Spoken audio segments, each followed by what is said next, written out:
broadcasting here, not only from our Facebook page, but also from our YouTube channel. Please subscribe to our YouTube page, give us a thumbs up and get notifications. You can also like the Black Power Blueprint Facebook page. You can follow us on Twitter and on Instagram, and we ask everyone who's watching to please share this live stream. My name is Jamie Simpson from the Black Power Blueprint Reparations Committee, and we're here tonight at the beautiful Uhuru House right here in St. Petersburg, Florida, 18th Avenue South. And tonight we are honored to have a fantastic show, Blue Trane, the creative genius of John Coltrane. And we plan to talk to Norman Richmond, who hosts the show Diasporic Music on Black Power 96.3 FM, who is extremely knowledgeable about everything to do with African music. And Norman, we hope, will be joining us by phone. Unfortunately, we are having some technical difficulties tonight reaching Norman. And as I said, we do hope that we will be able to talk to him because he is so very knowledgeable. Yes. And we do want to acknowledge the recent birthday of John Coltrane, who died a young man in 1969, if I'm not mistaken, and would have been 92 this past September 23rd. So we want to acknowledge and give honor to the memory of John Coltrane. And Uhuru, Comrade Norman, we look forward to you joining us shortly. But also with us tonight, we are very honored to have Comrade Dia Kiese Lungasani.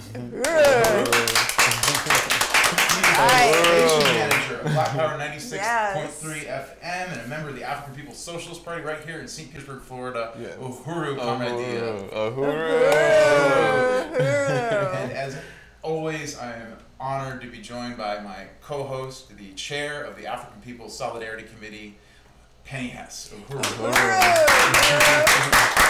Well, Uhuru, Jamie, and it's wonderful to be here. And I just really want to say Uhuru to Dia Kiese Lungasani, who is just such a dynamic force, and the state, no, I'm sorry, not the stage manager, the station manager of Black Power 96.3 FM. It's such an honor to have you here, and just so many things. You're really a key part of the Department of Agitation and Propaganda under Director Akile Anai, and it's just very powerful to have you here tonight. As Jamie said, we may have some technical problems getting in touch with Norman Richmond in Canada tonight, which is really unfortunate, but we're still going to have a great show. Yes, yes. And, you know, I just really want to say, though, if we can't reach him tonight, we want to do this show because he knows so much. He's been on Uhuru Radio before it was even Black Power 96.3. He's been on for years and years. He does an incredible show called Diasporic Music. He knows everybody and everything, and he knows artists that nobody's ever heard of that aren't famous, and of course he knows all the famous ones. And he was telling me when we were talking about this show that he went to see James Brown 35 times in person back in the day. You know, just everything that he knows, and he's so amazing, and also has a very incredible column in the Burning Spear newspaper, the party's newspaper, African People's Socialist Party newspaper, every month. So you have to hear him if we can't hear him tonight. But you know, even without him, we have so much that we can talk about tonight. So I really want to salute you, Dia, and thank you so much for being on. And I want to begin by saluting Chairman Omali Ishatella, who is the leadership of the African People's Socialist Party and the whole Uhuru movement and all its many, many, many fronts. And just really want to salute Chairman because I am the chair of the African People's Solidarity Committee, which is the organization of white people that the party founded to begin to have an organization that functions as Black power and white face inside the belly of the beast, and winning reparations to African people from the white community as part of the strategy, part of the many-fronted strategy of this movement and of the party to really win the total liberation of Africa and African people and all its culture and all its history and brilliance and everything, the science and everything that African people have and do bring to this world, but whose labor was stolen, whose bodies were stolen. And this is, the stolen labor and the stolen resources of African people and African people themselves as commodity are the basis for the formation of the whole capitalist system and the basis for the ability of white people to live in the way that we do on the pedestal of the oppression of African and indigenous and oppressed peoples. So, just again, want to salute Chairman Omali Yeshitela, and also that the chairman was the visionary for the Black Power Blueprint project in St. Louis that we are raising resources for tonight, and that we are every Tuesday night and have been since December, last December, so it's been almost a year, and it's just been an amazing, amazing process. So, and just to say that the Black Power Blueprint is a program that is happening in St. Louis, where the 7th Congress of the African People's Socialist Party is going to be in just less than 2 weeks from now, beginning on October 6th, going October 6th to the 12th in St. Louis. It's going to be an incredible, world-changing event, and the most important event in 100 years since the movement of Marcus Garvey in the early 20th century. And, so the chairman's vision has been that, to be able to acquire abandoned buildings in the African community of St. Louis and to be able to renovate them through community support, through this program and all the resources that people, especially from the white community, but from everywhere, including from many African people and others around the world who have contributed to blackpowerblueprint.org, where the resources go towards the Black Power Blueprint project. And it's just happening so rapidly, and that is because of the leadership of Deputy Chair Onezene Yeshitela, who has taken the vision of the chairman and made it real on the ground in just the most incredibly rapid and fast transformation of this north side of St. Louis, which had been really abandoned by white flight and in the 1960s at the height of the African Revolution, and where there's just been poverty and decimation. And this Black Power Blueprint has acquired the Uhuru House. That building had been abandoned for something like 20 years. And it was just a credible transformation. You can see it. You can see it in videos and photographs on blackpowerblueprint.org. And you can see videos and all kinds of things there. Please go there and see it. There's also a beautiful setting across the street from the Uhuru House where 2 condemned buildings were torn down. And there's going to be a community garden and the marketplace, that One Africa, One Nation marketplace. And then just this Saturday, by the way, there is a 50-foot flagpole and a 25-foot African flag is going to be raised. Yes. And it's going to be amazing. Yes. And that is going to be, by the way, a Saturday at 2 p.m. Central Time. So that would be 3 p.m. Eastern, 2 p.m. Central Time. It's going to be raised, and you'll be able to see that live stream from the Black Power Blueprint Facebook page. So we're going to announce that again, Jamie. Yeah, we'll come back to that. Before we go off. And so many others who lead the work, President Kalambayi Andonet, who's the leader of the International People's Democratic Uhuru Movement out there in St. Louis, and so many others. African workers who, are just building this dynamic movement on the ground there in St. Louis. And it's an honor to be able to be a white person under the leadership of the African People's Socialist Party and winning reparations to African people and turning back over the stolen resources. So it really is. It's such a privilege to be able to be part of this in such a meaningful, concrete way, where we can see where the resources go. And I just want to echo what you're saying and unite with that. Salute Chairman Omali Yeshitela, salute Deputy Chair Onezene Yeshitela, all the members of this movement who come together to make these webinars possible. And we want to salute you out there who are watching, who do this every Tuesday, everyone who has made a stance of material solidarity and contributed a total of more than $60,000 for this project so far.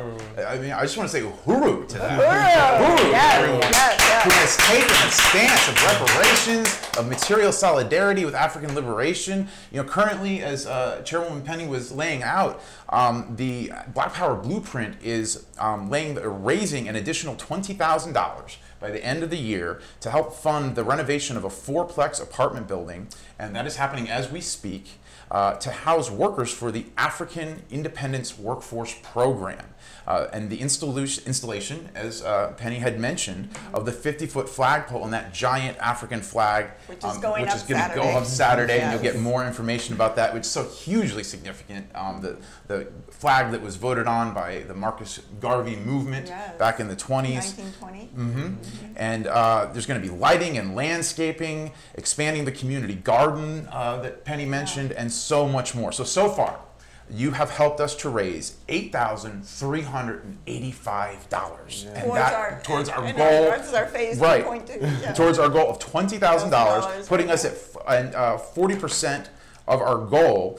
What we want to do tonight, with your help, by donating at blackpowerblueprint.org. Again, that's blackpowerblueprint.org. We want to raise $615 tonight, and that will get us to $9,000 or 45% of our goal. Well, yes. Well, let me thank some people, because actually we only have to raise $515 now because we are bringing the resources. So before we even start, I want to thank Lonell Williams, who gave $50. Zahir Smith, who gave $5, and I believe he gave $5 every. All right, Zahir. James Morey, $100. James Morey. Janice Camp, $50. Janice. Joseph Bronte from New York, $50. That's what we're talking about. Lisa Watson, $100. Wow. Uhuru. And Johan Bedingfield, $10. Uhuru, Johan. So we only have $505 to go tonight. Wow. So this is very exciting. Really want to salute everybody who has put in. This is very, very, very powerful. So, you know, I just wanted to be able to, I'm so honored to be able to speak with Diakiase tonight, and so much, there's just so much to talk to you about. But before, you know, we get started with anything else, tell us a little bit about Black Power 96.3 FM, and also it's really part of the Black Power Blueprint, and it's part of Black Star Industries. So tell us about it and how it got started and what's happening with it right now. Uhuru. Well, first, before I begin, I really just want to express my appreciation, you know, of being featured here on the Black Power Blueprint, and just really, you know, salute the work that has been done with the Black Power Blueprint and everything, you know, that we see happening right now. It's just tremendous work, and, you know, like my two comrades have said, you know, it's thanks to people who have donated, you know, to make this thing possible. So I just wanted to say that, and to also salute Chairman Omali Ashatella and Deputy Chairwoman Onazane Ashatella, you know, my leadership. And yeah, so Black Power 96.3 FM, it's connected to Uhuru Radio, which was the internet radio project that the Uhuru movement had, which was another vision of the chairman. And later on through that process, you know, Chairman, you know, created this concept for Black Power 96.3 FM, which is our FM radio station. And, you know, we unofficially launched in December 26th of 2016. And then we officially went live in February of 2017. Wow. And, you know, the radio station has experienced such massive growth, you know, since its inception, and the response from the community has just been astronomical. And I I just get so overwhelmed just to even say it, but we've been able to raise our radio tower from 45 feet to 70 feet. Woo! Wow,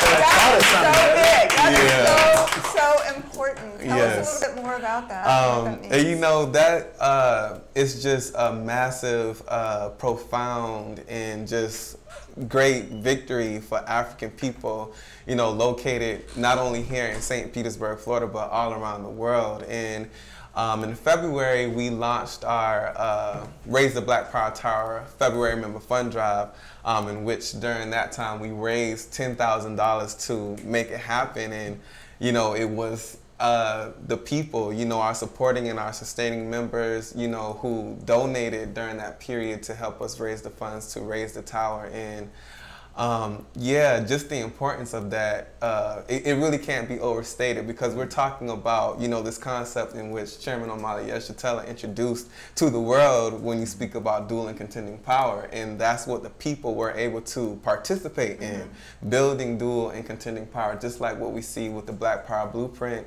and you know, things of that nature. And Black Power 96 is a project of the African People's Education and Defense Fund, which is under the leadership of DC Ona. And yeah, I just get so flustered talking about it because it's so much. And you know, it's a wonderful, wonderful institution, you know, that the people here, you know, the Africans within this community have just shown so much support for. We get voicemails. I think we got a voicemail on yesterday. It was an African woman. She didn't leave her name or a number, but she just said, I wanted to call in and let y'all know I love the station. Oh. And you know, those things, they happen on the regular, so it's just been great. Tell us some more about the community support and people, the response. Well, even most recently, we made a connection with this African brother by the name of Jamarian. He's a rap artist here in St. Petersburg, Florida. And recently he was in a halfway house, you know, which, you know, Africans are placed in after they transition out of prison. He was in this halfway house for about maybe 2 years. And while he was there, his girlfriend by the name of Lakeisha, shout out to Lakeisha, she was listening to the station, and she called him, you know, earlier on and was telling him about the station. And this year, when we had our African Nation Family Reunion block party, he called the station like 50 million times, left so many voicemails trying to get in touch with us. Wow. And I was able to speak with him, and he wanted to perform at the block party. Oh. And so, you know, we worked it all out. We were able to, well, I was able to compose him a letter, you know, to send over to the institution to say, hey, we want to have Mr. Gutter perform at the block party. Unfortunately, it didn't work out because we understand how the state works. Yeah.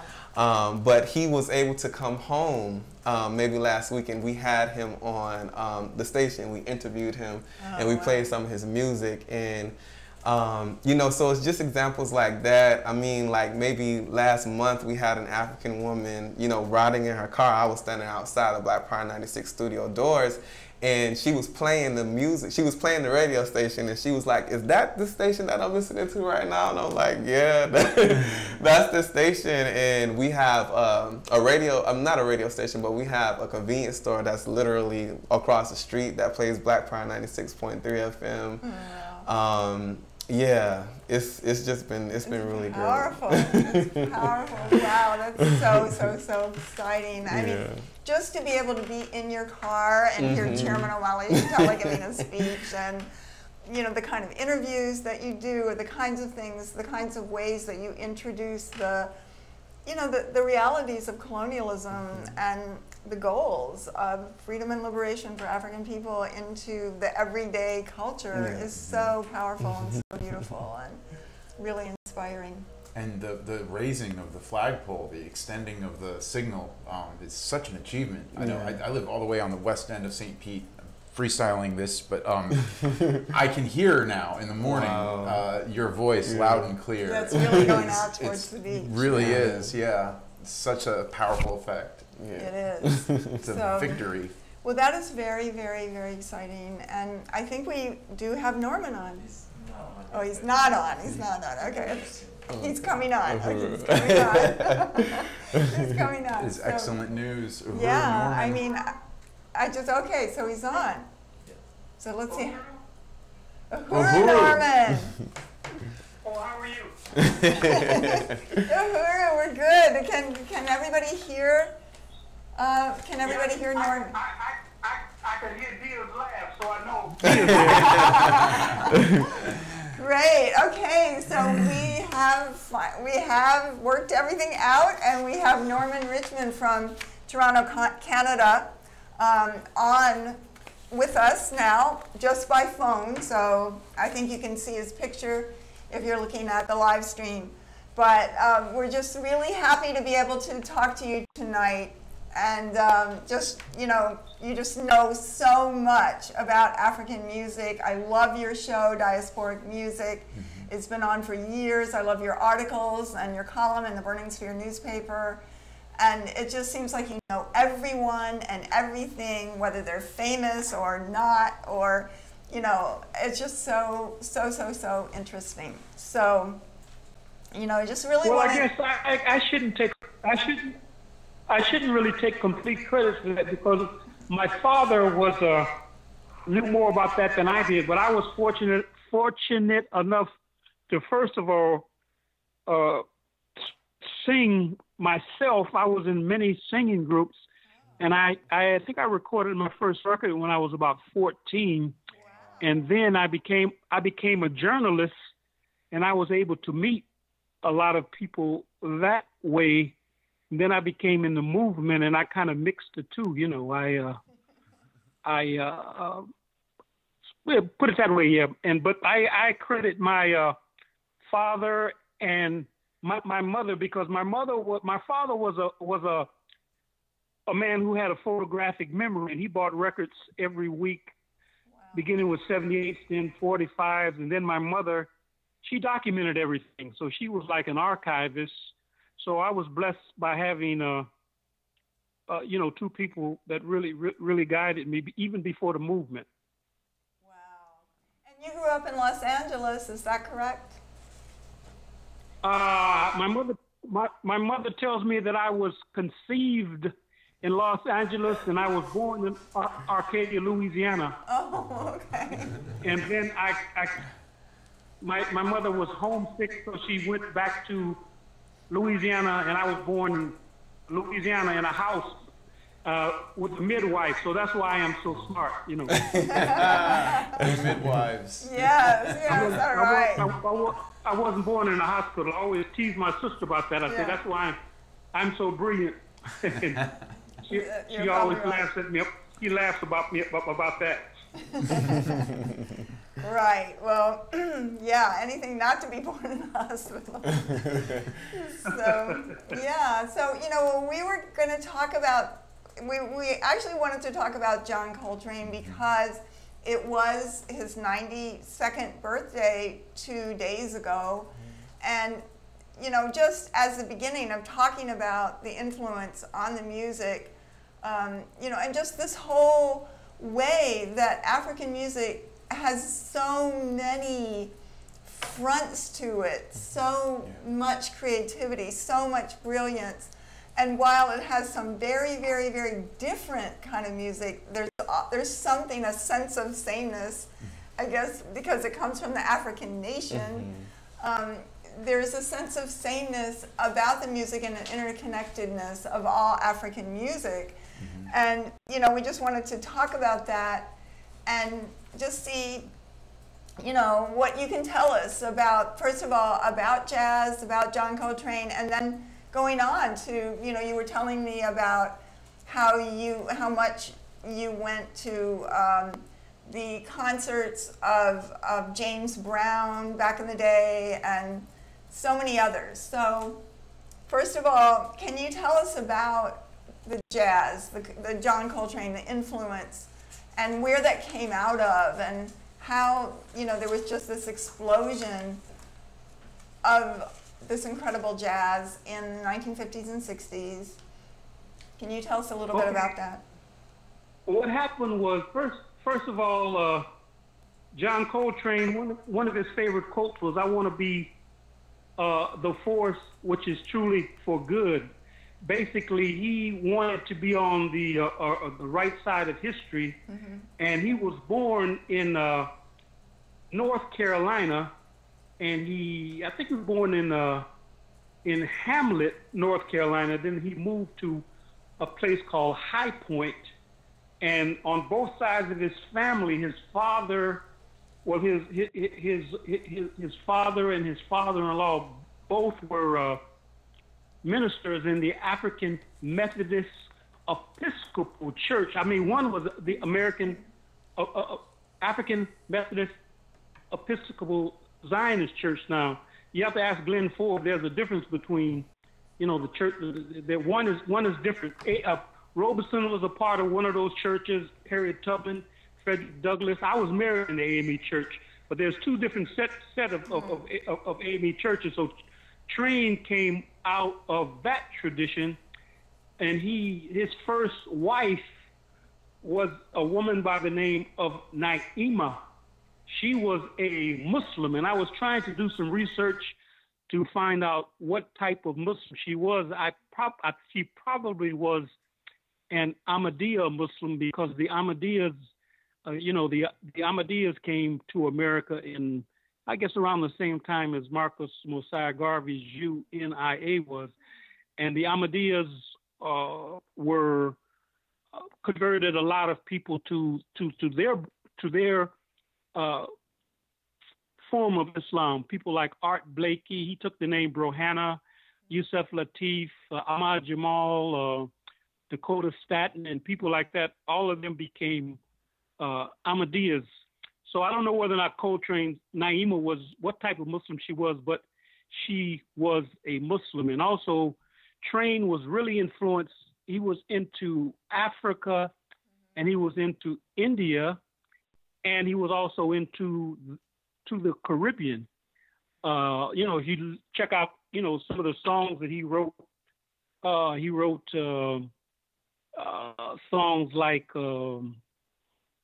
what was some of the songs he wrote were, I did all this and wrote all these things. He did songs like Liberia, he did Africa, Afro Blue. Afro Blue was written by Mongo Santa Maria of Cuba, and the lyrics were put to it by Oscar Brown Jr. from Chicago, and then Coltrane did a version of it. But Trane did all kinds of things, with Africa and India. And also one of his buddies was Eric Dolphy, and Eric Dolphy was born in Los Angeles, California, but his parents came from Panama and St. Kitts, and he was very much into to Africa.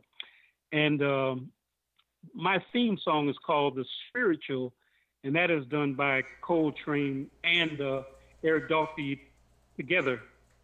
And I could go on and on, but I don't know how much time we have. Well, we're good. We're good. Okay, let me say that, that African music or black music has always been a bridge between African people at home. When I say at home, I'm saying I take the position that we Africans have two homes. Africa as well as where we were taken from. So the bridges between from home and abroad. And Trane was respected by the Caribbean folks, like people like Bob Marley, Bunny Wailer, and Big Youth openly acknowledged Trane as an influence. And there was a stamp made with Coltrane's picture on it. In 1973, the Congo Brazzaville was called the People's Republic of the Congo, and they had a Marxist-Leninist Mao Zedong thought government, and they actually issued a stamp honoring Coltrane. I think Brother K-Sing found that particular stamp, and I think we have a picture. There's a picture of it somewhere, maybe in one of the burning spears. But Mano Dibango, who was also from, he was from the Cameroon, he talked about, how Trane was a bridge builder. But here's a quote from Mano Dibango, who did, what was the song that Mano Dibango did? Everybody knows, It'll Come to Me. But he said, African people in America are learning about their roots. Musicians like John Coltrane did so much to make this connection between African people and black people here in the States. Even if he didn't say it in the words, he said it with his instrument. In North Cameroon, we have African an instrument, players who sound exactly like Coltrane without having heard him. So that was Mano Dibango. So Makossa, that was a song that Mano Dibango did. It was a big hit. Then they did a reggae Makossa with Sly Dunbar and Robert Shakespeare. And Trane was also influenced by Indian music. He loved Indian music, and he also loved. He and Eric Dolphy used to listen to insects. So they were influenced by, the wind, and I don't want to get too mystical, but birds and fleas and roaches and everything. They listen to everything that you can think of. Wow. And but the basic thing, Trane started out with the church and the blues. He loved the blues, and you can't play any music and really be authentic and not have the blues in it,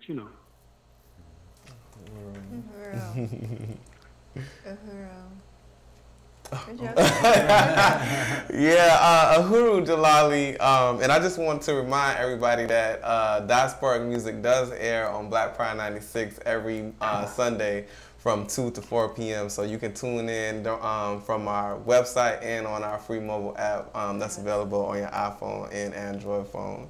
And I just really want to appreciate you, Jalali, for, giving that, that wealth of knowledge about John Coltrane, because, I'm a little younger, so I'm not really that familiar. But, so what we wanted to... Once you hear Coltrane, he's like a drug. You're gonna I predict you become addicted. So what we wanted you to speak to next, like all of the greats in the 1960s, African artists and, jazz musicians, they identified as Africans and, with African culture. Can you tell us about John Coltrane and his identity with African culture, as well as some of the other jazz musicians? I think that Max Roach, Randy Weston, even Lena Horne. I shouldn't say even Lena Horne, because Lena Horne was Lena Horne being, she was basically known as a beauty queen and this and that. But Lena Horne was very, very, very conscious of her roots, and she was very outspoken. But Coltrane, even before, in the 40s, there was a guy by the name of Guy Warren. His African name was Kofi Ganaba. And Kofi Ganaba came to the United States, New York. And I remember Max Roach, a great drummer from North Carolina, told me, he said that you guys think you guys were, you were into this, you guys are into this African thing. He says, but in the 1940s, Kofi Ganaba, Guy Warren brought kente cloth. We were wearing kente cloth, way back in the 40s. And, we were studying African religions and Islam and so on and so forth. And that we really, you guys are basically late. And Sonny Rollins, who is a great musician, he's still in the land of the living. He played, he's a little bit younger than Coltrane, a few years younger. but he did a song called Nigeria Spelled Backwards. And that was one of the first songs that came out about Africa. Then you had Randy Weston did this album called Uhuru, and it was banned. All of those records, and Max Roach did a song. Max Roach and Abby Lincoln, or I should say Abby Lincoln, her name was Aminata Museka. She was given those two names by Sekou Touré gave her, I think, the name Aminata, and unfortunately Mobutu Sese Seko Wazabanga from Zaire gave her the name Museka. And her and Max Roach, they did an album called We Insist Freedom Now Sweet. That was in 1960. So the South African government banned all of those albums. They banned Randy Weston. This is in 1964. They banned Randy Weston's album, Uhuru. They banned Max Roach's record, We Insist Freedom Now Sweet. And they banned Lena Horne's album because Lena Horne had an album out called N-O-W, Now. So anything with now in it and freedom, the South African government banned. All Paul Robeson stuff was banned in South Africa. And Sonny Rollins was the guy who was one of the first people to, basically record stuff like this. Randy Weston, many musicians. I can't even begin to tell you all the musicians. Archie Shepp, who was one of my mentors, he did a lot of great songs around Africa. And they actually went to. There was a Pan-African Congress in Algeria. This is during the time, I think it was 1969.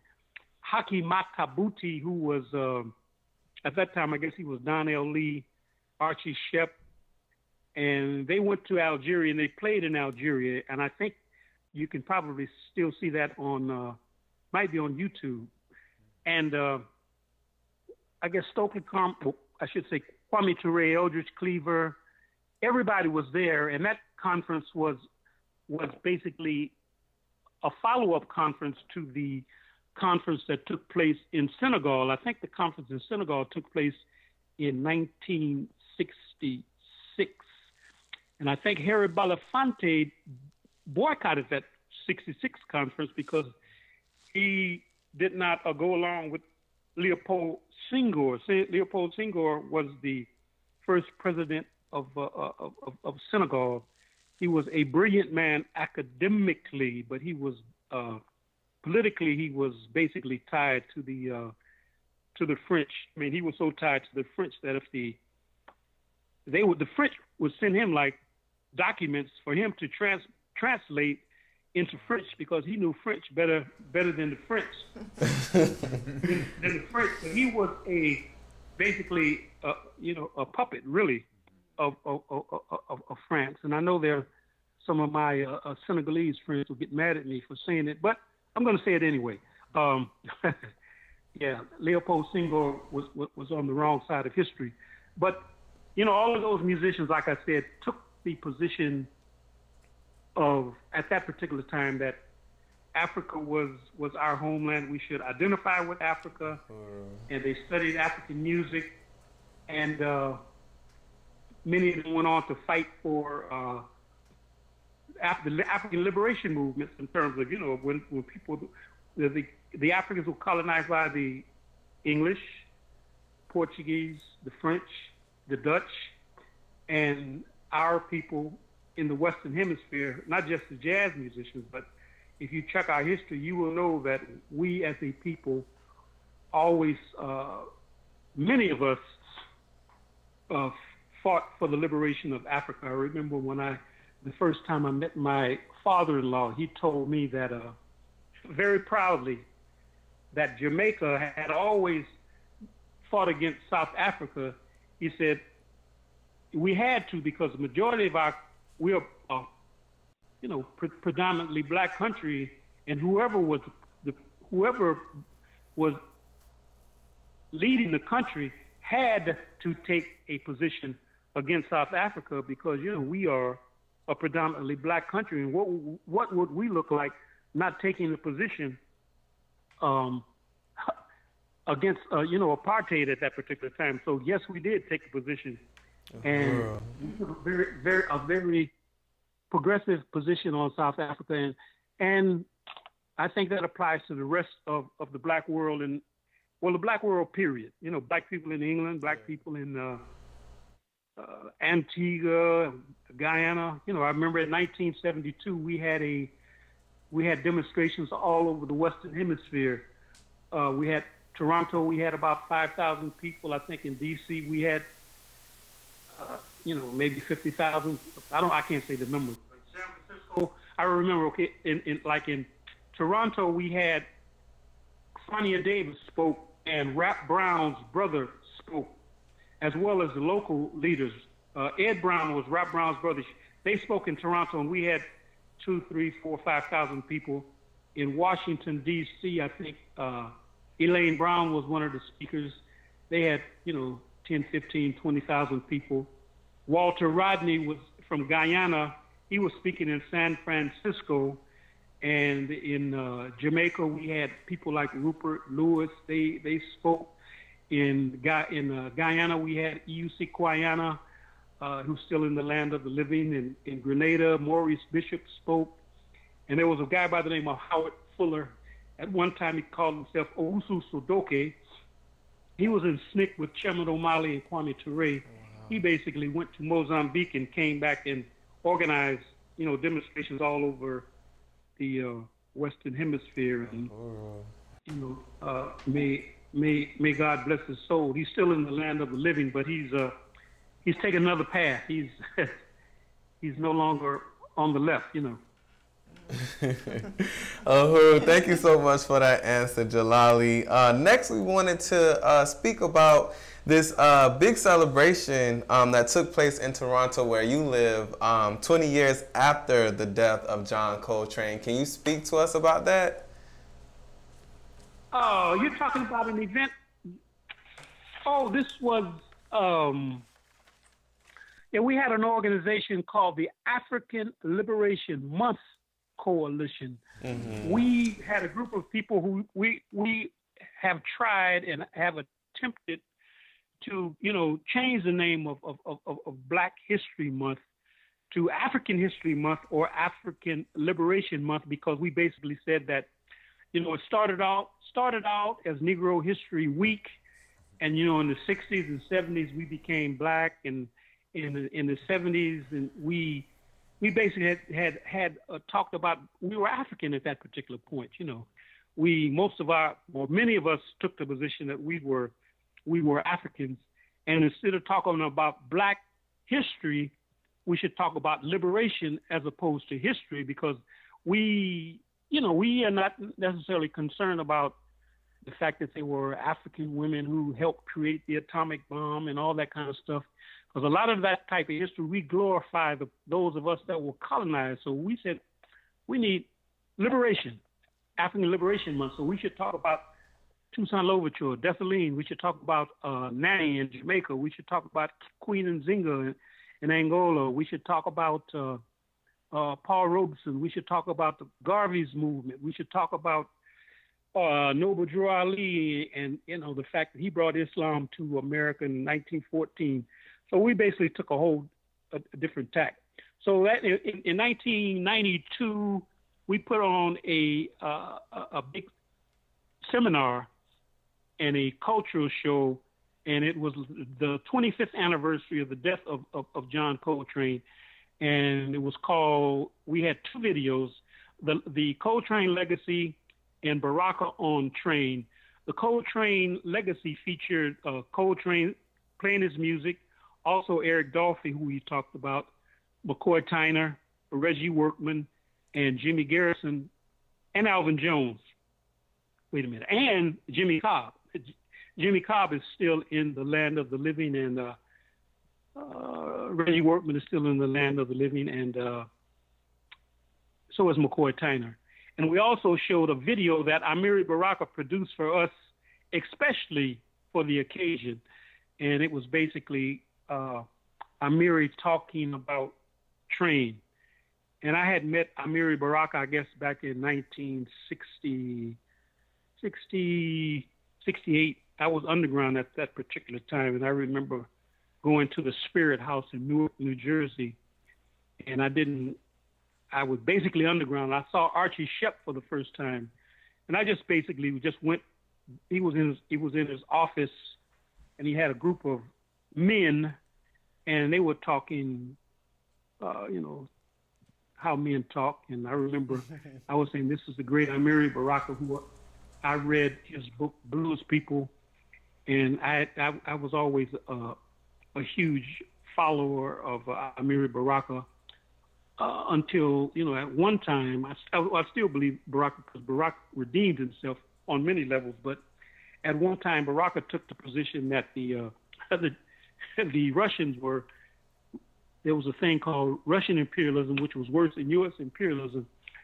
Until Baraka said that, I was like, I didn't question anything he said, but I really thought that, there was nothing worse than U.S. imperialism. And I don't know about that. I never knew about that Soviet. But Baraka was one of the major influences on me personally. Uhuru. So in the 60s and the 70s, it seems like R&B, soul, and jazz, kind of merged together in a fantastic way. So next we wanted to speak about James Brown, and some of his music can even be considered jazz, and with him he ushered in funk, and his beat is called the downbeat. And I'm young, so what exactly is a downbeat? Can you talk about James Brown? Earlier before we came on, Penny revealed to me that you attended like over 35 of his concerts, and can you talk to us about James Brown? Well, James Brown, Bo Diddley. First of all, Bo Diddley and James Brown, Little Richard were some of the architects of so-called rock and roll. But James came a little bit later, and Bo Diddley's stuff was straight. Marvin Gaye called Bo Diddley a certified witch doctor, and he wasn't saying that in a negative way. He was saying that in a positive way. He was basically saying that Bo Diddley's music was straight up African way back then, And James Brown was basically the same. He talked about being on the one, and he came out of the church like everybody else, but I don't know what he added. He added this funk thing, and he was able to, I don't know how, he was able to attract all of these great musicians like Maceo Parker, Bobby Bird was one of his backup singers, and like Bobby Bird, if you saw the film, Bobby Bird was a backup singer, but Bobby Brown got James out of prison, helped get James out of prison. James lived with Bobby Bird, and I guess Bobby Bird and James Brown were together. They split up. If you saw the film, they split up. Many years later. But James was he was in the blues. He was into jazz, and he basically like mixed everything up and came up with this whatever he came up with.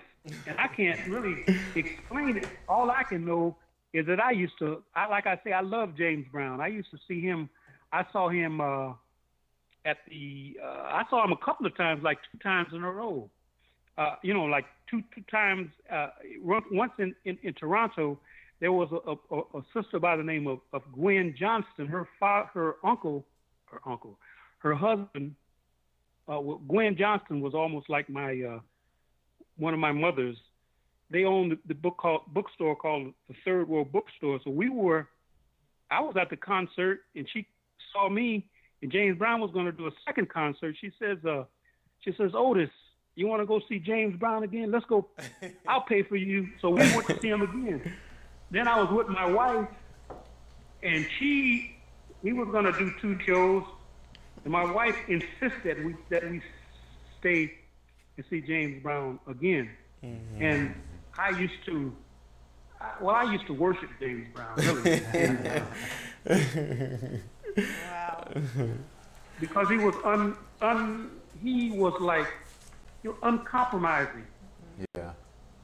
In terms of the whole question of being, and a lot of middle class black folks didn't like James Brown because he was too, he was too black. And he was country, and my position was I'm country too. So what? Right. I was born in a house with a midwife, so I can't be copying no big attitude on him. Well, it's so exciting to talk about this, and I'm just really disappointed that we aren't able to actually listen to some of the music, which we can't because of copyright. Yeah. But just to say, one day all African music will belong to African people and not record companies. And that's part of, even this whole question of African community control of African culture is part of the struggle for Black Power.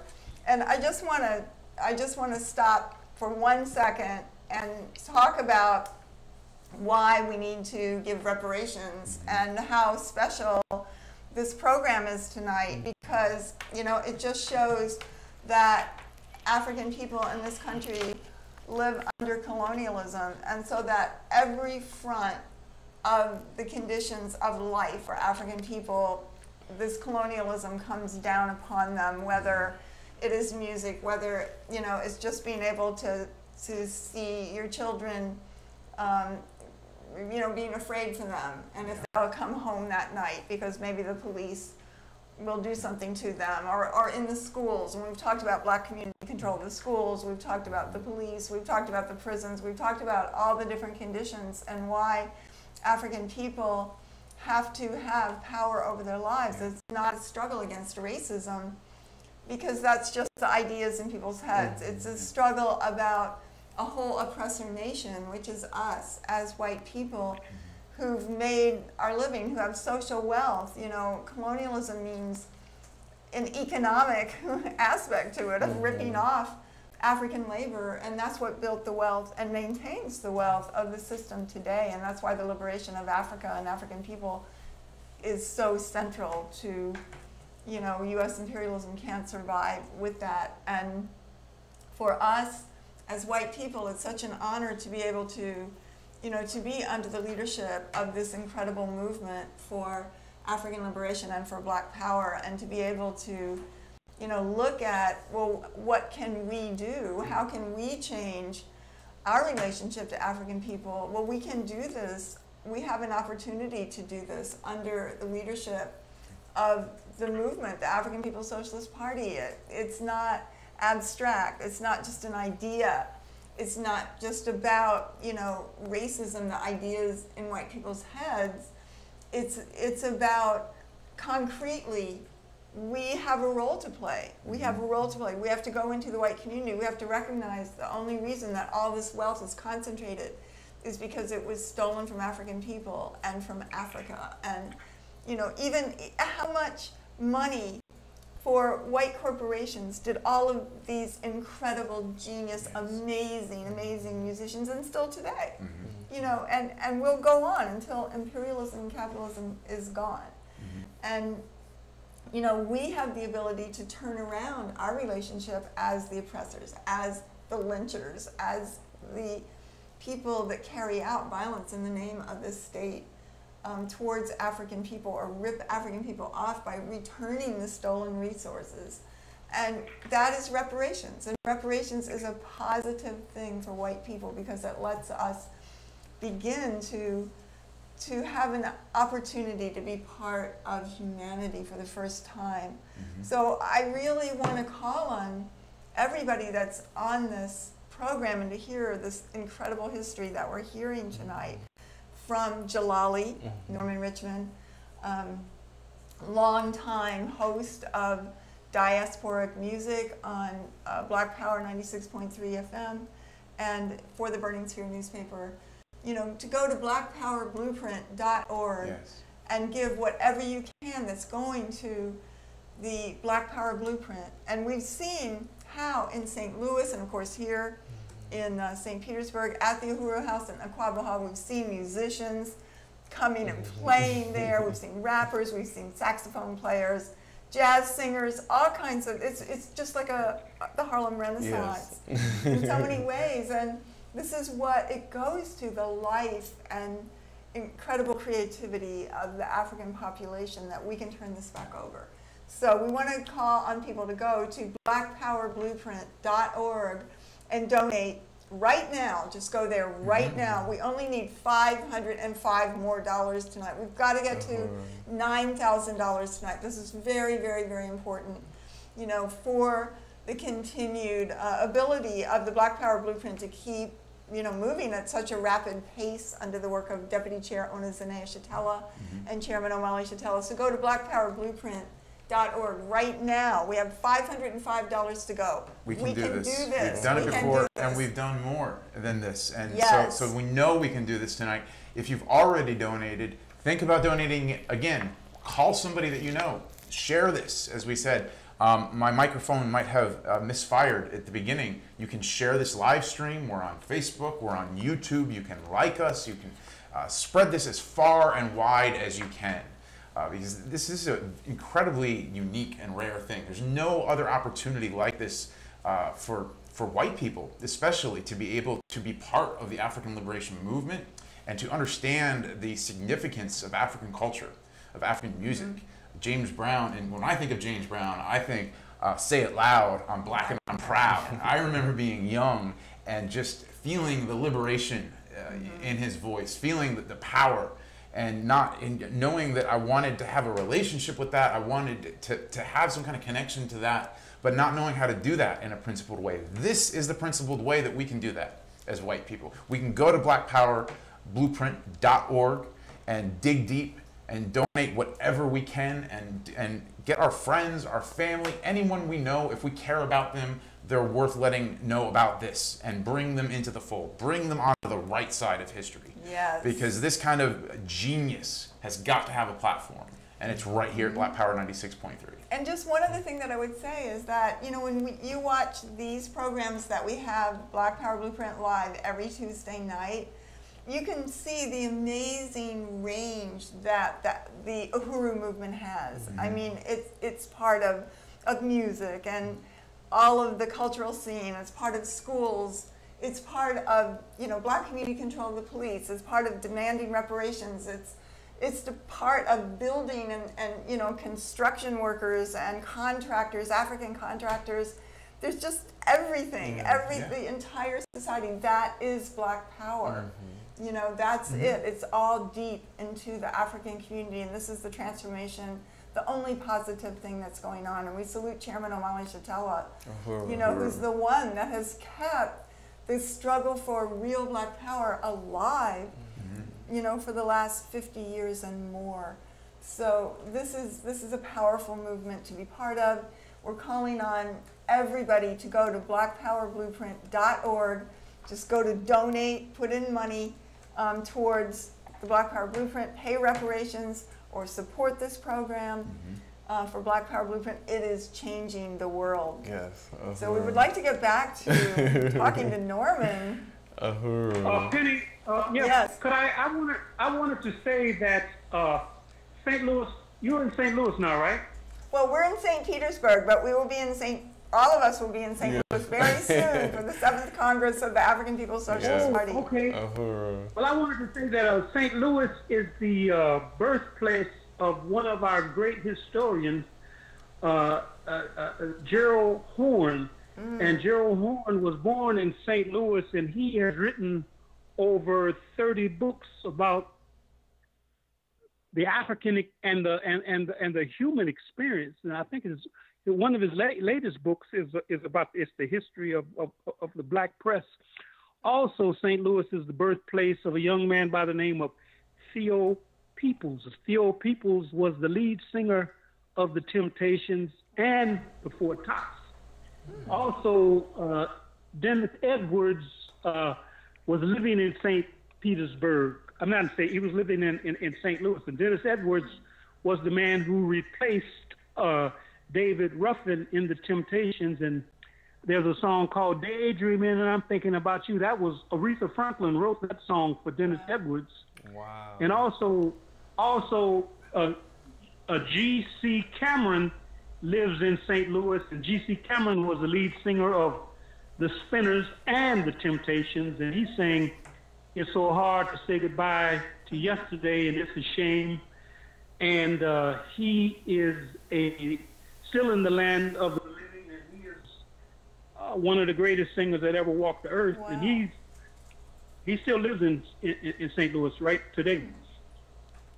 Wow, what great history.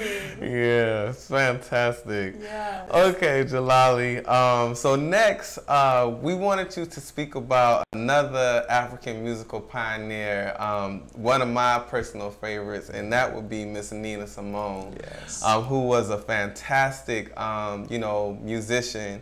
And if you could just, speak to her, her artistry and what she was able to do, while she was alive, with her music, and who she was able to influence and things of that nature.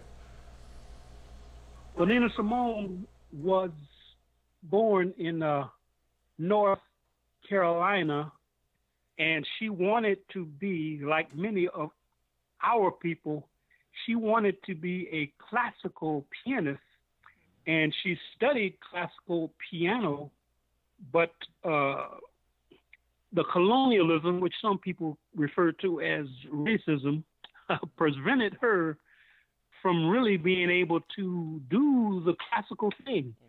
And classical music is a valid music. It comes out of Europe, but classical music is different from jazz, because in classical music let me tell you a real true story. I like classical music, but classical music is static, whereas the music that they call Jazz, jazz, is improvisational, and it is democratic. If you listen to a jazz record, you will see that everybody takes a solo. If there's a Coltrane would take a solo, McCoy Tyner playing the piano, he would take his solo. Elvin Jones from playing the drums, he would take his solo. Jimmy Garrison, or what's his name, Reggie Workman, they would take their solo. And it's democratic. Whereas classical music is the same. I mean, if you hear Bach, Beethoven, you can't vary from that stuff. You can't improvise. You play it one way. And African people can play classical music. And Nina Simone wanted to play classical music, but the colonial system would not let her in. So she began to play so-called jazz, and she was basically a person that she was conscious all of the time, and she married a young man. I think the guy was, I think he might have been he was or became a policeman. And Nina Simone was, at one time, Nina Simone always talked about the fact that she was close to Kwame Ture when he was Stokely Carmichael, Godfrey Cambridge. Godfrey Cambridge was a great actor. He was born in Guyana, but if he wasn't born in Guyana, he was, he had Guyanese roots, as well as Lorraine Hansberry. And Lorraine Hansberry, the great writer and playwright, young, gifted, and black, she was a communist, and she was a lesbian. And Nina Simone and Lorraine Hansberry were like, as we used to say in the South, they were ace boon coons, and they were tight, very tight. And what happened was, if you read Nina Simone's book, she said that when her and Lorraine Hansberry got together, this is a direct quote, they talked about little girl things like Marxism, Leninism, and socialism. They never talked about men and who was the finest man, or they didn't talk about clothes. She said they talked about socialism and how to get the white hammer off of our black heads, basically. And she went to travel around the world. She lived for a minute. She lived in Barbados. She went to Africa. She lived in Liberia. Yeah, she lived in Liberia, and I was told by a friend of mine, Piku is from Liberia, and she said that Nina Simone they had these segregated pools in Liberia, and only the white folks could dive in these pools. And Piku said, but since Nina Simone was quote unquote an Americano, they would let her swim in the white folks' pool. But what Nina Simone would do was she would go and get all of the Liberian kids and let them jump in the pool with her. It was like, okay, you guys can come on, let's just jump in these white folks' pools and have a swim, have a swim with me. And she spent some time in Barbados. And she was, oh man, I don't want to get into no gossip, but she was linked with Errol Barrow, the Prime Minister of Barbados. And Errol Barrow was a great man. He was a social democrat, and Errol Barrow was the man who allowed the Cubans to land in Barbados, because at one time you needed to refuel. You couldn't take a plane to Africa all the way. It's different now. So on many occasions, I know on one occasion, Errol Barrow allowed the Cubans to send troops. They were sending troops to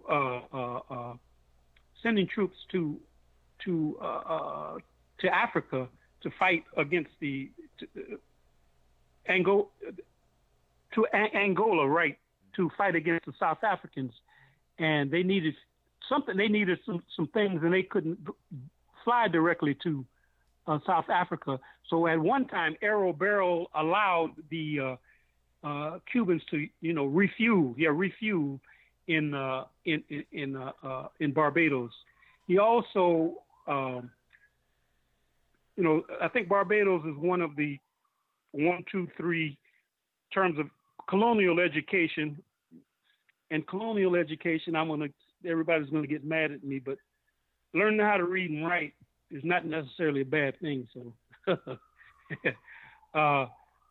the Barbados has one of the highest literacy rates, I guess, in the Western Hemisphere, along with Cuba, Barbados, maybe Trinidad. But the U.S. is nowhere on that list. So Errol Barrow was a part of that particular situation, and Nina Simone was hooked up with Errol Barrow at one particular time, and she fought for African liberation. She fought for the Caribbean liberation, and when she took a position against Zionism, and she was really ostracized and basically whiteballed out of the business, and she basically had to go to, I think she was living maybe in Switzerland or somewhere in Europe, and she had some issues with I guess at Liberia at I guess even today, Liberia had some neo-colonial forces running it, and she had to spend most of her life in Europe. And she was, she fought till the end, but she had, I think, Nina was bipolar, so she was struggling with mental illness and a lot of other things, and she was basically forced out of the United States. And with all of her problems that she had, she still stood on the right side of the history of African people and oppressed people. This is just an incredibly Amazing. powerful, amazing Unite interview with Jalali, Norman Richmond of Diasporic Music. And he is truly an expert on African music of the 20th and 21st centuries. And we will come back in just a moment to this fascinating discussion between Comrade Jalali, Norman Richmond, and Dia Kiese. And we have some more people to thank Yes, and to recognize giving reparations. Allison Haney, All right. $50. Ooh, Allison. All right. And Ruby Gibbleson, $25. Ruby, ooh. So we only need $430 more tonight. We can do this. We have done this many times. We need $430. So, 4 people could give $100. 8 people could give $50, and then somebody could just put in that little 30. And we need to get us over the top, so we'll be at $9,000 tonight. We need to be there. We've been raising resources on this time around since the early August, and so we've done really great. Thanks to you, thanks to people out there who have so much support and love for the Black Power Blueprint and for everything that the Uhuru movement represents, just the exuberance of African workers, just what it means for the African Revolution is a beautiful thing. So we want to thank and acknowledge everybody, and go to blackpowerblueprint.org, blackpowerblueprint.org. Go ahead and go there, put in some resources, pay reparations, put in whatever you can tonight. We need to raise $430 more. We can do this. And, we just really salute Jalali, Norman Richmond. He knows everyone and everything about everything. And so it's very fascinating to hear. So I don't know if we have some more questions, a little bit more discussion. We have a few minutes more on our program tonight. Well, I think we have one more question that we can ask Comrade Jalali, and that's if you could speak to Jalali, the roots of African music. And as it was stated, earlier within the program, when you listen to African music, you can hear, the sameness, no matter if you're listening to, music from the Caribbean. Speak to, the sameness and the similarities that we hear when we listen to African music. Well, I think one of the things I wanted to point out was I found it very, very, very interesting that the African-American music has been taken to around the world by U.S. imperialism, and that's not the fault of those of us that were born in North America, because if it wasn't good music, I don't think people would embrace it. But African music from Cuba, for example, went all the way to Africa as well. Like Africa, the Senegalese people, the Wolof people. One of my favorite musicians of all time is Youssou N'dour. And Youssou N'dour was born in Senegal. Youssou N'dour is a Wolof man. He's a Nanga deaf man. And I think I was the first black person in the Western Hemisphere. I know I was the first black person in the Western Hemisphere to interview Youssou N'dour. And Youssou was influenced by Cuban music. Also, the Cuban music went to Congo, the Democratic Republic of Congo, which was one time Zaire, and at one time was called, the Republic of the Congo, which was headed by Patrice Lumumba, and Lumumba was killed along with Maurice Impolo and Joseph Okito on January 17th, 1961. And they were listening to Cuban music as well. And U.S. imperialism did not bring the Cuban music to Africa. Reggae music is all over the world, despite the fact that, what's his name, Chris Blackwell with Peter, with Peter Tosh used to call Chris Whiteworth, and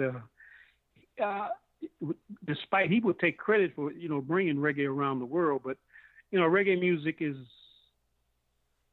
swept the world, and this started basically in I guess it was in 1872, 1873.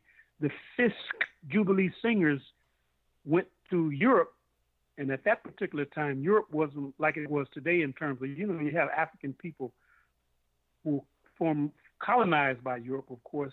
You have African people. Any country you go to in Europe, it's packed with African people. At this particular time, there weren't that many Africans in Europe, but these people from the Fisk Jubilee Singers went to Europe and knocked the socks off of these white folks. They loved that particular music. Then you had people like Louis Armstrong.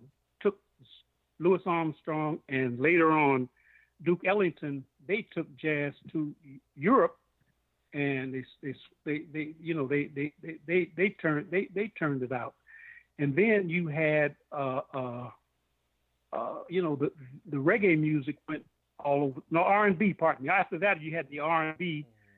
James Brown performed in, if you saw that film about the boxing match between Foreman and Muhammad Ali in Zaire, they went to Zaire, and basically the Spinners, all of them went to Zaire and turned it out. And I think there was the Cubans were there too. The sister, I can't remember the sister's name. Celia Cruz, yeah, they were Cubans, and then there was Hugh Masekela, Africans, and everybody went there. So the music, our music, is international, and we've always shared our musics, because the reggae music, if you listen to the reggae music, Bob Marley wanted to have a blues man in his band, so. If you listen to like a lot of Bob Marley's music, he's got like a lead guitar basically playing the blues. Peter Tosh was like classical music. He liked country and Western music, and you could hear his music was diverse. Black Uhuru, which was a reggae band, had two African Americans in Black Uhuru. You had Puma Jones. I think Puma Jones was from Gia's part of the world. I think she was from South Carolina. And she moved to Jamaica, and she passed away in Jamaica.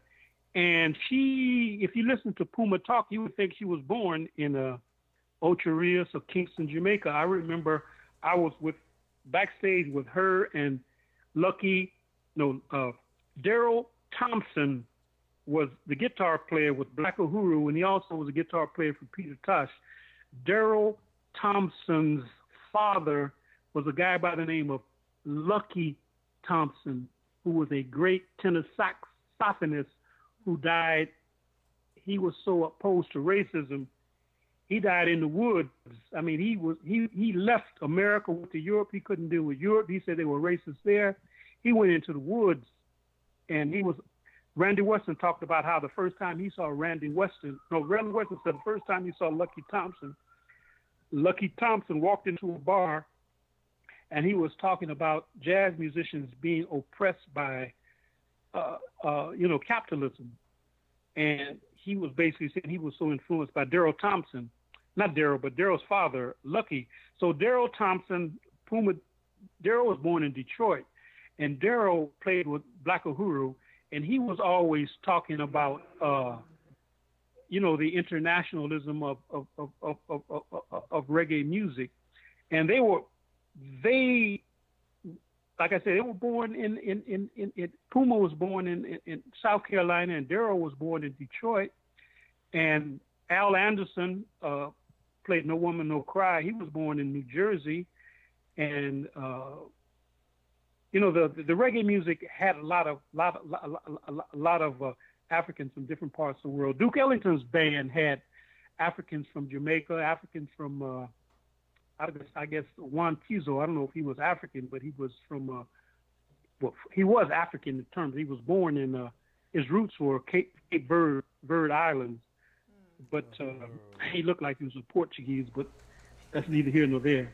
But, thank you so much for that, Jalali. And I just want to say to our viewers that you can tune into Diasporic Music every Sunday from 2 to 4 p.m. with Comrade Norman Jalali. And before we depart, Jalali, is there any last words that you have for our viewers tonight? Oh, I would just basically like to say, keep up with current events. Listen to Black Power 96, and I will be interviewing Gerald Horn on Sunday, and we will be talking about, the General Assembly and in the UN. One of my close comrades, Ilombe Brath, he used to go to the United Nations every time they had these General Assemblies. And I think he met Sam Njomo from SWAPO, Southwest People's Organization in Southwest Africa, Namibia today. And he made contact with people from the African continent like that. So basically, I'm going to be speaking with Dr. Gerald Horn about what's going to take place at the UN General Assembly. And I guess one of the first questions I want to know is how come our brother from North Korea can't be there, North Korea, the People's Republic of Korea, and why can't they be there as well as the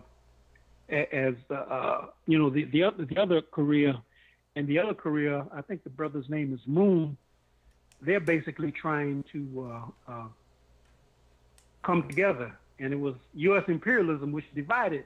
The reason there is a North and South Korea is because of U.S. imperialism. It had nothing to do with the Koreans themselves. That's right. It is a fault of U.S. imperialism. That's why there are two Koreas. Wow, we just really want to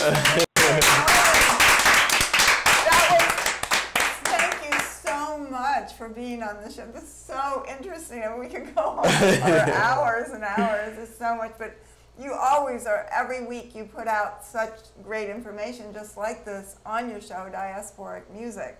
So on Black Power 96.3 FM every Sunday at 2 o'clock. So, we just really want to thank you for coming on, and hopefully we can do this again another time. This has been very, very, very great and fascinating. I've learned so much, and I want to thank Valerie Bronte for putting in $10. Valerie.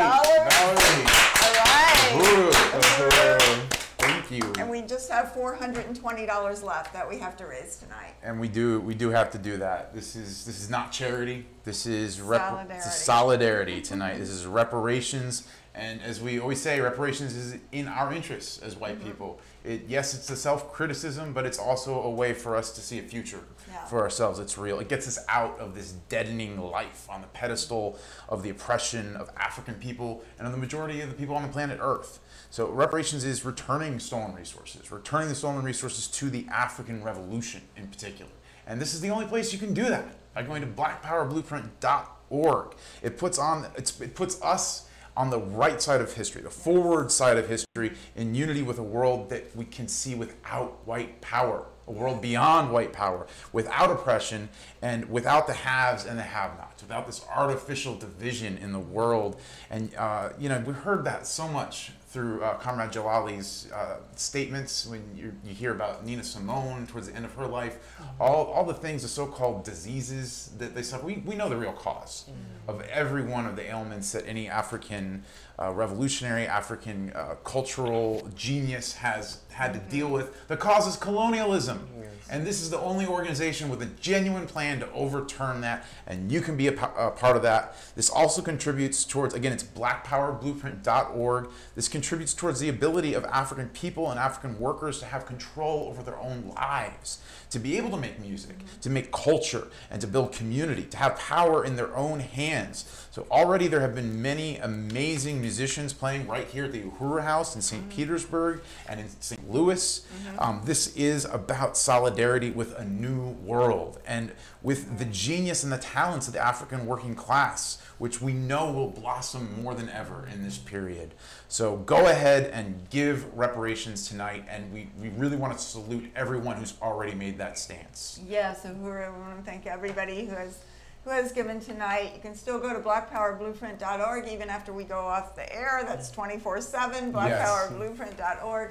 And we just really want to thank the DKSA station manager for Black Power 96.3 FM here in St. Petersburg, and so much more. Such a really leading and dynamic force of the Uhuru movement and of the Department of Agitprop. So, you know, and we'll be also at the Congress starting on October 6th, which is just coming right up in St. Louis. So thank you so much for coming on. As always, it is really, really powerful to be able to have you on. Do you have any last words? Just really again want to appreciate being able to be on tonight, and just to say that, you know, to have access to someone such as Jalali, and, you know, to have Black Power 96.3 FM, where this, you know, this African man who has this wealth of, you know, knowledge about African music, to be able to get on the airwaves and speak about it, and, you know, not in a way, you know, that isn't, you know, conducive to what we're trying to do in terms of, you know, providing our people with knowledge of our culture, because, you know, as we've seen, it has been taken from us and just contorted in such ways that, you know, we don't even recognize it anymore. But we have someone like Jalali who is able to, you know, carry the torch of what African culture really is, so that way we can keep in touch with that history, and that's just so profound. And, you know, when you support the Black Power Blueprint, that's what you're supporting. So just wanted to say that in November, on November 11th, we're going to be having our Tower celebration, and that's going to be in conjunction with Uhuru Foods and Pies, who's going to launch their 10,000 pie campaign for the Black Power Blueprint. So that's going to be taking place, and then also next month we're going to be having our Having a Nice Time karaoke nights. That's going to be happening every Thursday here in St. Petersburg, Florida. So just wanted to put that out there. As always, so many great events. Yes, yes. 96.3, but the Tower, Raising the Tower event, which is going to be, as you said, November 11th here. Is that a Saturday or Sunday? It's a Sunday. And Chairman Omali Ashatella will be the keynote speaker at the event as well, too. So, well, that it's going to be amazing. Yes, it most definitely is. And then karaoke every Thursday night, so that's going to be a lot of fun. And we want to thank David Rolled, $10 tonight. We have $410 more to raise. So just, you know, really want to thank you again. DKSA, thank you so much for coming on and everything that you have contributed. And so, Jamie, I think we have a few announcements before we go out, a few other announcements. Yes. Thank you for reminding me, Chairwoman. So please do join us next week for Black Power Blueprint Live next Tuesday, October 2nd at 7 p.m. Eastern Time, when we will be talking to the one and only Chairman Omali Ashatella again about the Vanguard, the Advanced Detachment. So please do check out, of course, the 7th Congress of the African People's Socialist Party in St. Louis from October 6th to the 12th, bringing together African people from all over the world to plan the next 5 years in the struggle to liberate and unite Africa and African people everywhere. And to do that, you can go to apspcongress.org to register, and also come to Oakland, California and St. Petersburg, Florida this November and December to be a part of baking and selling 10,000 Uhuru pies for the Black Power Blueprint. All right. See, Chairwoman Penny has action. And these are some pies you're not going to want to miss, the taste of liberation pies. They are something to get, yes. From November the 15th through 22nd, and from December 20th to 24th, there will be brigades that will be meeting at Aquaba Hall for overviews and for summations, and be out in the community selling uhuru pies and baking. In Oakland, California. Thank you for, yes, Oakland, California, baking and selling uhuru pies. You can learn how to phone bank and win people to support African self-determination and reparations to the Black Power blueprint. And again, that is in Oakland. You can be part of selling pies at 12 pop-ups on Thanksgiving Day itself, included, followed by a Reparations for Black Power blueprint dinner at Aquaba Hall. And don't miss this opportunity. Get out to Oakland or to St. Petersburg, and we can provide the housing and advanced webinar trainings. If you can't come to us, there's plenty you can do online or on phone. So sign up now. And if you're interested, please do email at volunteer@uhurupies.org. Again, that's volunteer@uhurupies.org, or call 800-578-5157. And, you know, we just really want to remind everybody again, you have to be at the 7th Congress of the African People's Socialist Party, October 6th through the 12th in St. Louis, and you can find out more at apspcongress.org. And also, starting next week, we will be talking a lot more about the Days of Reparations with African People, the whole tour sponsored by Uhuru Solidarity Movement that will be unfolding right after the Congress, starting in October through November. So that's going to be very, very exciting. So we just really want to thank everybody for giving tonight. Please continue to go to blackpowerblueprint.org. Be with us next week for Chairman Omali Ishitela.